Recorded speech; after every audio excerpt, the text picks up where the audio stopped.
ఇటు ఇటు పిల్లలు ఓకే సార్ అమ్మ ఏం చేస్తారు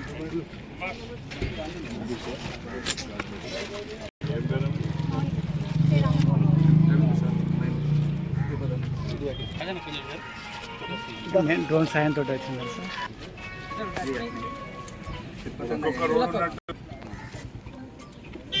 సార్ రండి ట్రీట్మెంట్ ఇస్తే చెప్తారా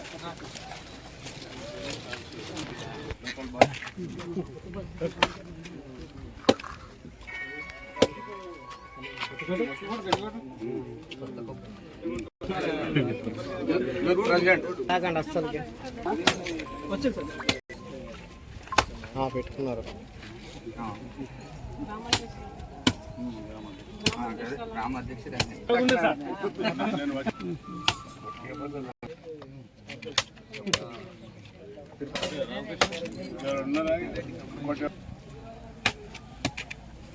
చెప్పినా ఎవరికి చెప్పలే రుణమాఫీ ఇచ్చినాం, ఫ్రీ బస్ ఇచ్చినాం, బోనస్ రాజీవ్ వికాసం కూడా ఇవ్వబోతున్నాం.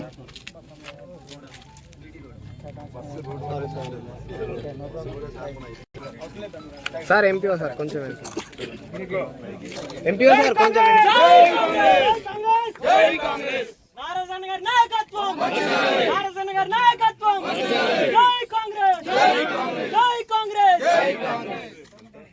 మహేందర్ రెడ్డి అన్న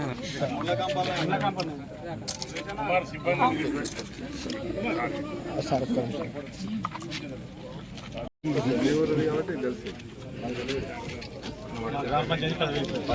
నువ్వు ఏ చదువుతున్నావు? పైసలు జాగ్రత్త వాడుతూ చదువు కోసం ఇంకేమైనా అవసరం ఉంటే చెప్తున్నా. ఇక్కడ సెకండ్ ఏ కాలేజ్? Very good. ఏ సబ్జెక్ట్? సిఈసా? మరి ఏం చార్ట్ అకౌంట్ అవుతావా? ఏమవుతుంది సిఈసీ? ఏం అంటే ఏమేంటి ఏమైదాం అనుకుంటా? ఓకే. మరి ఒక ఏం పెట్టి చదువు ఇంటర్మీడియట్ తర్వాత ఇక డిగ్రీలో ఒక ఏం పెట్టుకొని చదువు ఇది అవుతా అని ఉంటే గాలి చదువు కాదు, టైంపాస్ కాదు. నాన్న లేడు అవ్వనా? అవ్వని నానమ్మని మంచిగా చూసుకో. ఇల్లు వచ్చిందా? పెట్టుకోలేదా? నెక్స్ట్ సెకండ్ ఫేజ్లో అప్లై చేయకుండా పర్లేదు, నేను నా కోటలోకి వెళ్ళి ఇస్తాను. ఓకే, చదువు బాగా చదువు. భరత్ గారు నేను ఒక్కటే అనుకున్నాను, స్టేట్ ఒక మాట పడతలేను, దాచుకుంటలేను. డైలీ వేరే ఎమ్మెల్యే అని ఇచ్చాను.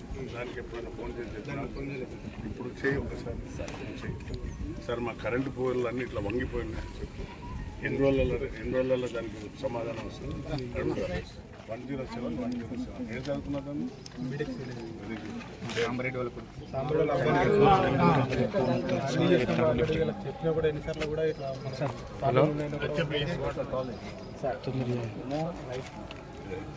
సమస్య సార్కి వస్తూనే ఉంటుంది దానికి బాధ.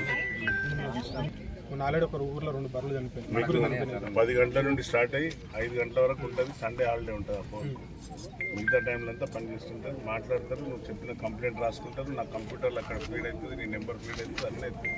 దానికి ఎన్ని రోజులలో రిప్లై వస్తుంది, ఎవరు వస్తారు అధికారులకు, అధికారులు వాటర్, ఎలక్ట్రిసిటీ, మున్సిపాలిటీ లేక గ్రామ పంచాయతీ విషయంలో కానీ చిన్న చిన్న సమస్యలపై నేను ఉన్నా లేకున్నా కూడా ఎమ్మెల్యేని కలవడం అవసరం లేదు. జస్ట్ డైలీ ఎమ్మెల్యే ఫోన్ చేసి మీరు చెప్పండి, ఆ సమస్యకు వాళ్ళతో కానప్పుడు నేను ఇంటర్ఫేర్ అవుతాను. అధికారులు ఇంకోటి సార్, మన దగ్గర మీరు వర్కులు చేస్తున్నారు, చేయలేక ఇప్పుడు ఈ రోడ్డు వస్తారు, దీని రోడ్డు పక్క వంటి శాంక్షన్ ఇవ్వాలి. శాంక్షన్ అంటే మళ్ళీ ఎన్ఆర్జీఎస్ పోసింది కాబట్టి బర్మ్ అంటే మళ్ళీ చెరువులకి వెళ్ళి దిగాలి. చెరువు పర్మిషన్ ఇవ్వాలి, ఇరిగేషన్ వాళ్ళు ఇవ్వాలి. దీనికంతా కొంచెం